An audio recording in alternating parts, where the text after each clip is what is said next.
turn now to Paul Krugman, op-ed columnist for the New York Times, professor of economics at Princeton University. Dr. Krugman, thank you for some of your time tonight. Hi there.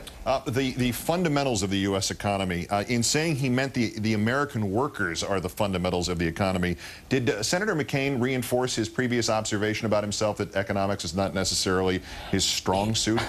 I have to say, I guess history is not a strong suit because that's Herbert Hoover. I mean, wow. How is it that 75 years later, Republicans still can't stop themselves from quoting Herbert Hoover about how things are okay?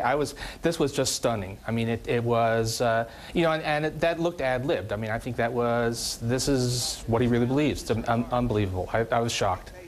So he believes the economy is strong, and the Bush administration seems to be betting that the financial system can handle the collapse of Lehman Brothers and whatever is to follow without any intervention or any major intervention at this point. That's not quite right, actually, because what they're doing is they're actually throwing a lot of money at the financial system in general. Okay. I mean, there wasn't a specific, so actually the taxpayers are being put on the hook. There's been a lot of moral hazard, as they say, being created. That's why the Dow fell only 500 points today, because there's a lot of money being pushed out that is ultimately taxpayer money. So when Governor Palin said today it was good to see that the government was not going to come in and spend any taxpayer money on Lehman Brothers, she was misinformed? Yeah, I mean, it wasn't Lehman, it was sort of what the left hand took away, the right hand pushed onto the roulette table. So it was, unfortunately, it's not true. I mean, we're seeing a socialization of risk. I'm not sure there's an alternative because the deregulation policies pushed us into this, but no, the risk is still being socialized. It's just they decided that Lehman was not going to be the place where they made the stand. The senator and the Republican campaign obviously selling themselves throughout the campaign as a break from the Bush administration on the subject of the economy and this sub-subject of gigantic, disastrous black holes opening up in the middle of the economy. Is McCain actually a difference from Bush?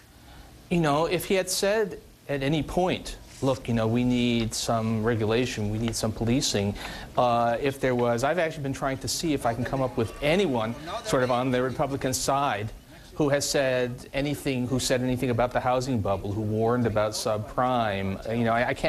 I can't see it. The fact of the matter is what he says is, well, we're going to clean up Washington and then I'll clean up the markets.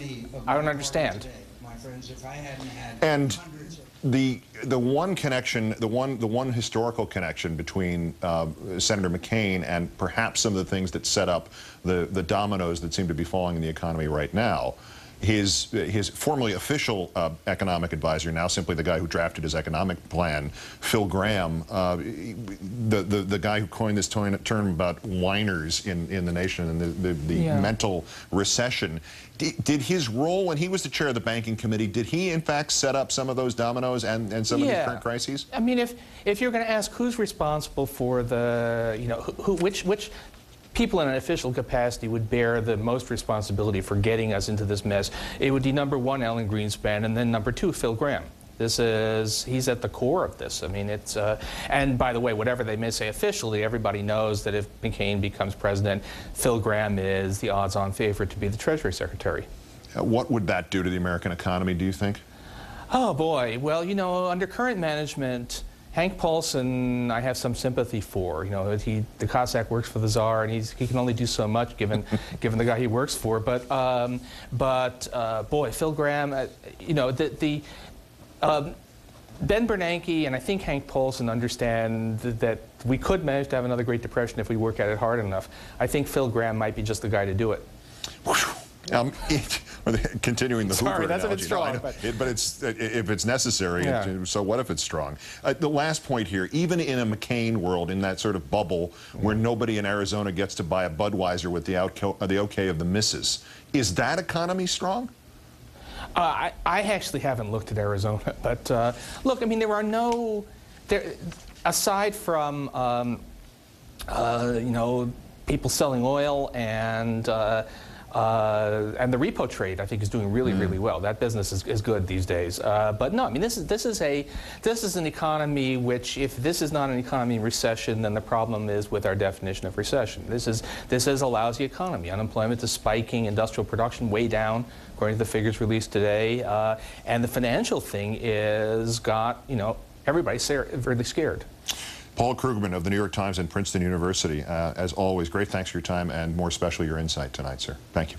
Thanks so much.